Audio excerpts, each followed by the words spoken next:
යහපත් හෙට දවසක් උදෙසා පවුල් සවිබල ගැන්වීම. මේක තමයි හේමාස් හෝල්ඩින් සමාගමේ මූලික අරමුණ. අද අපි ටිකක් ගැඹුරින් බලන්න යන්නේ ඔවුන්ගේ 2024-25 මූල්‍ය වර්ෂය සඳහා වන වාර්ෂික වාර්තාව.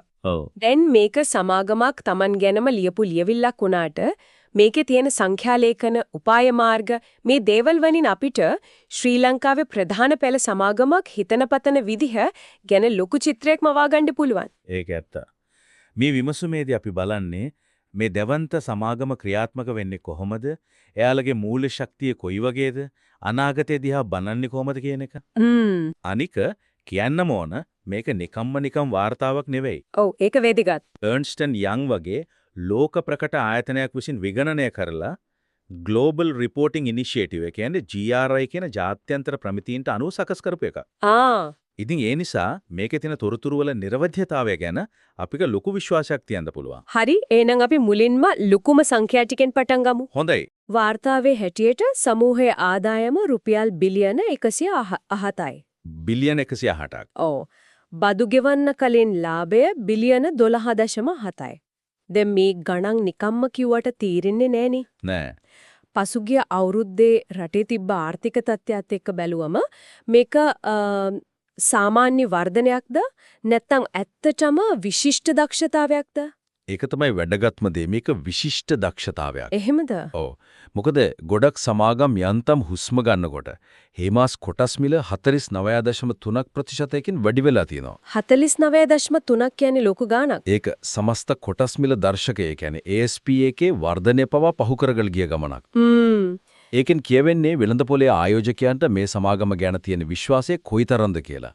වාර්තාවේ කියනවා 2024 දී ලංකාවේ දලදේශීය නිෂ්පාදිතයේ 5.0%කින් වර්ධනය වීම, උද්දමනය පාලනය වීම වගේ දේවල් උදව් වුණා කියලා. ඒත් ඒ හිතකර සුලකින් උපරිම ප්‍රයෝජන ගන්න එයාලා සමත් වෙලා තියෙනවා. ආයෝජකයන්ගේ විශ්වාසය ගැන කතා කරද්දී මම වාර්තාවේ දැක්ක තව ටිකක් තාක්ෂණික වචන දෙකක්. return on equity සහ debt to equity ratio කියලා. සාමාන්‍ය කෙනෙක්ට මේවයින් කියවෙන්නේ මොකද්ද? මේමයි. හරිම සරලයි. return on equity කියන්නේ කොටස් හිමියන් ආයෝජනය කරන හැම රුපියලකටම සමාගම කොච්චර ලාභයක් උපයනවද කියන එක. හරි. ඒක 17%කට වඩා ඉහළ මට්ටමක තියෙනවා කියන්නේ ආයෝජකයන්ට හොඳ ප්‍රතිලාභයක් ලැබෙනවා කියන එක. පැහැදිලි. අනික තමයි අර debt to equity ratio එක. ඒක 15.6% වගේ අඩු වගේ එක තියන්නේ. ඒ කියන්නේ සරලවම සමාගම තමන්ගේ වත්කම් වලට සාපේක්ෂව කොච්චර ණයද කියලා පෙන්වන මිනුමක්.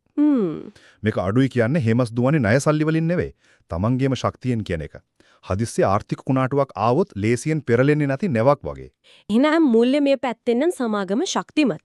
ඒ මූල්‍ය ස්ථාවරත්වය තමයි එයාලට අලුත් දේවල් වලට ආයෝජනය කරන්න නිදහස් දෙන්නේ. හරියටම. ඒතර පෞල් සවි බල ගැන්වීම කියන එකට ලාභය විතරක් මදි නේද? මාදි. එයාලගේ දෛනික ව්‍යාපාරය යන සෞඛ්‍ය සේවාවන් සහ පාරිභෝගික භාණ්ඩ එත්තදම මේ අරමුණ ඉටු කරනවද? අපි සෞඛ්‍ය අංශයෙන් පටන් ගමු. හොඳම දේ. මුළු ආදායමෙන් බිලියන 70ක්ම එන්නේ සෞඛ්‍ය සේවා අංශයෙන්. ඒක තමයි යාළගේ ප්‍රධානතම අංශය. ආයෝජනය කිව්වම මතක්ුනේ වාර්තාවේ තිබුණ යාළගේ සෞඛ්‍ය අංශයේ ලুকু ආයෝජනයක් ගැන. වත්තල රෝහලේ නේද? වත්තල හේමාස් රෝහලය. රුපියල් බිලියනයක් වියදම් කරලා හදපු අර අතිනවීන හෘද කැතීට කරන රසායනාගාරය. ඒ කියන්නේ කැත් ලැබ් එක. ඒකෙන් මොකක්ද ඇත්තටම වෙනස් වෙන්නේ? නිකම්ම අලුත් මැෂින් ටිකක් ගෙනාවා වගේ දෙයක්ද? ඊට වඩා ගොඩක් එහා ගිය දෙයක්. ඒකෙන් පෙන්눔 කරන්නේ හේමාස් රෝහල් ජාලය සාමාන්‍ය රෝගී සත්කාරයෙන් ඔබට ගිහින් හෘද රෝග වර්ගයේ විශේෂිත සහ සංකීර්ණ රෝග සඳහා ඉහළම මට්ටමේ ප්‍රතිකාර ලබා දෙන තැනක් බවට පත්වෙමින් ඉන්නවා කියන එක. ඒ වගේම තවත් දෙයක් තියෙනවා. ඒ තමයි දේශීය ඖෂධ නිෂ්පාදනය. ඒක මම දැක්කා. සිල්නිඩිපින් සහ රිවරොක්සබන්. ඒ කියන්නේ හෘද රෝග සඳහා දෙන ඖෂධ වර්ග දෙකක් පළමු වතාවට ලංකාවේ නිෂ්පාදනය කරලා. ඒක ඇත්තටම හොඳ දෙයක්. මෙල අඩු වෙනවා කියන්නේ ලොකු දෙයක්. ඒත් හොට හිතෙනවා දේශීයව ඖෂධ නිෂ්පාදනය කරනකොට ජාත්‍යන්තර ප්‍රමිතිය ගුණාත්මක භාවය ගැන ප්‍රශ්න එන්න පුළුවන් නේද? අනිවාර්යයෙන්ම. ඒ ගැන වාර්තාවේ මොන හරි සඳහන් වෙනවද? ඒක ඊටම වළංගු ප්‍රශ්නයක්. වාර්තාවේ කෙලිමේ ගැන තාක්ෂණික විස්තර නැතත් මෙහෙම හිතන්නකෝ. හේමාස් වගේ දශක ගණනාවක විශ්වාසයක් දිනාගත් සන්නාමයක් තමන්ගේ නම පාවිච්චි කරලා ඖෂධයක් වෙළඳපොළට දානකොට ඒ පිටිපස්සේ තියෙන තත්ත්වපාලන ක්‍රියාවලිය ඊටම ඉහළ මට්ටමක තියෙන්න ඕන. ඒක ඇත්ත. වැදගත්ම දේ තමයි මේකෙන් වෙන බලපෑම. වාර්තාවට අනුව නගරාශ්‍රිත වැඩිහිටියන් 5 දෙනෙකුගෙන් එක්කෙනෙක්ට දියවැඩියාව තියෙන රටක හෘදරෝග බහුල රටක මේ ඖෂධවල මිල 30ක ඉඳන් 50ක් දක්වා අඩු කරන්න පුළුවන් වෙනවා කියන්නේ. ඒක කෙලින්ම පවුල්වල අයවැයට කරන බලපෑමක්. හරියටම හරි. ඒක තමයි අර පෞල් සවිවල ගැන්වීම ප්‍රායෝගිකව ක්‍රියාත්මක වෙන තැන. ඒක පැහැදිලි. සෞඛ්‍යාංශයෙන් එහාට ගියාම යාළගේ අනිත් ප්‍රධාන අංශය තමයි පාරිභෝගික සන්නාම. ඔව්. ඇට්ලස්, බේබි චෙරමි, ෆෙම්ස්, ක්ලොගට් මේ නම් මෙතෙන් ලංකාවේ ගෙවල් වල හැමදාම හෙන වචනනේ. එයාලා මේ අංශ අලුතින් මොනවද කරලා තියන්නේ? මෙතන යාළගේ උපාය මාර්ගය තමයි ශ්‍රී ලාංකිකයන්ගේ අවශ්‍යතා ගැඹුරින්ම තේරුම් මරණ ඒ අයටම ගැළපෙන නිෂ්පාදන හදන එක. උදාහරණයක් විදිහට. වයිබ් කියලා අලුත් පිරිමි සුවඳ බිලූම් වර්ගයක් හඳුන්වා දීලා තිනවා. ඒ වගේම ඇට්ලස් සන්නාමය යටතේ ප්ලේ පල්ස් කියලා අධ්‍යාපනික සෙල්ලම් බඩු පෙළක් හඳුන්වා දීලා තිනවා. මේ හැමදේම කරන්නේ යාළගේ දැවැන්ත බෙදා හැරීමේ ජාලය පාවිච්චි කරලා. හිතන්නකෝ ලංකාව පුරා ගබඩා 82000කට වඩා වැඩි ප්‍රමාණයකට යාළගේ බඩු යනවා. 82000ක්. ඔව්. ඒ කියන්නේ රටේ කොයි මුල්ලේ හිටියත් හේමාස් නිෂ්පාදනයක් හොයා ගන්න පුළුවන්. ඒත් මේ බඩු විකුණන එක විතරද? මම දැක්කා ඇට්ලස් සිප්සවි ගුරුගරු වගේ වැඩසටහන් වාර්තාවේ තියෙනවා. ඒ මොනවද? ඇට්ලස් සිප්සවි හරහා අවශ්‍යතාති දරුවන්ට අධ්‍යාපන උපකරණ ලබා දෙනවා. ගුරුගරු හරහා ගුරුවරුන්ව පුහුණු කරනවා. මේවයින් සමාජයට කෙලින්ම ලාභයක් එන්නේ නැහැ. නමුත් මේ හරහා ඔවුන් තමන්ගේ සන්නාම සහ සමාජය අතර ශක්තිමත් බැඳීමක් ගොඩනගා ගන්නවා.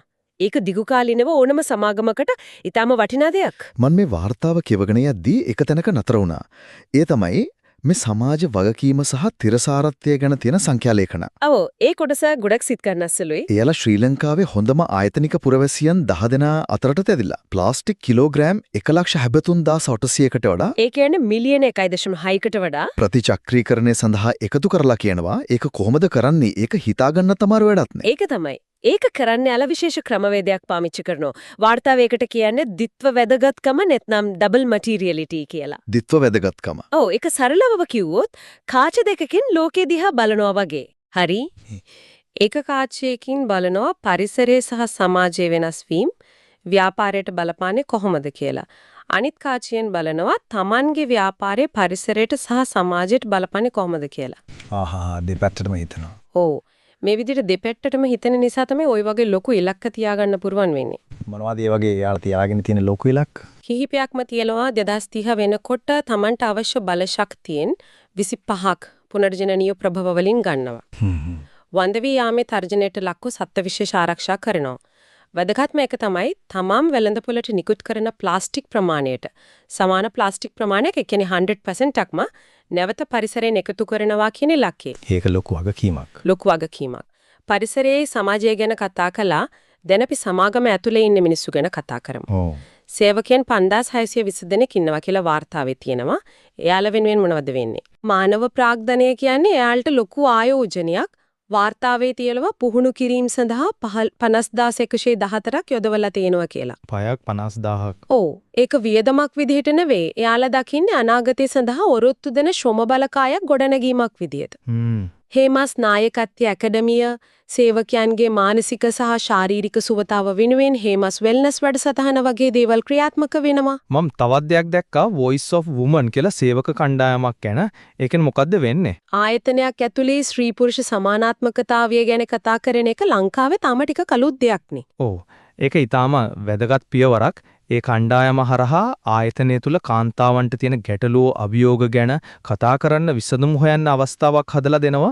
ඒ වගේම ජාත්‍යන්තර කම්කරු සංවිධානයේ ප්‍රමිතීන්ට අනුකූලව වැඩ කිරීම සේවකයන්ගේ දුක් ගැනවිලි ඉදිරිපත් කරන්න විධිමත් යන්ත්‍රණයක් තිබීම. ඒ හැම දෙයකින්ම පේනවා එයාලා සේවක සුබසාධනය ගැන කොච්චර සැලකිල්ලක් දක්වනවද කියලා. හරියටම. හරි. අපි මූල්‍ය ශක්තිය ගැන කතා කළා. ප්‍රධාන ව්‍යාපාර ගැන කතා කරා. සමාජ වගකීම සහ සේවකයන් ගැනත් කතා කරා. දැන් තියෙන ලොකුම ප්‍රශ්නය තමයි මේ හැම දෙයකින්ම පස්සේ එයාලා කොහටද යන්නේ හදන්නේ අනාගත සැලසුම් මොනවද? වාර්තාවේ ගැන පැහැදිලිවම කියනවා.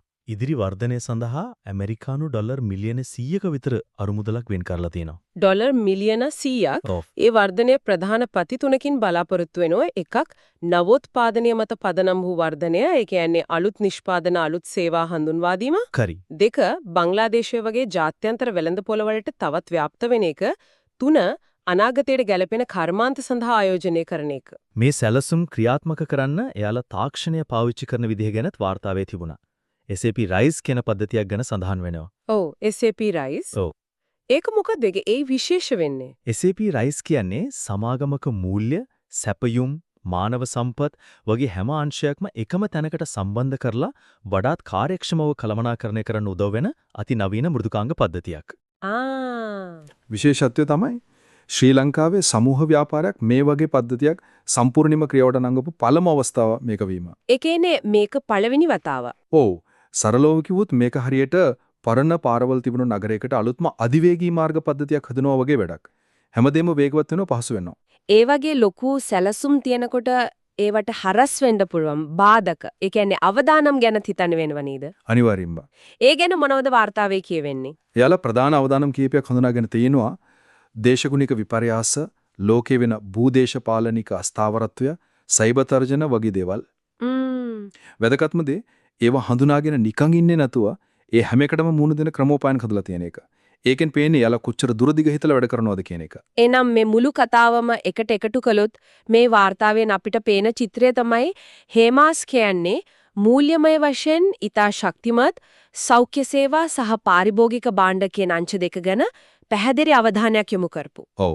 තිරසාරත්වය කියන දේ නිකන් වචනවලට සීමා නොකර ගැඹුරින්ම ක්‍රියාවට නවන සහ අනාගත වර්ධනය සඳහා ඉතා පැහැදිලි සැලැස්මක් ඇති සමාගමක් කියන එක.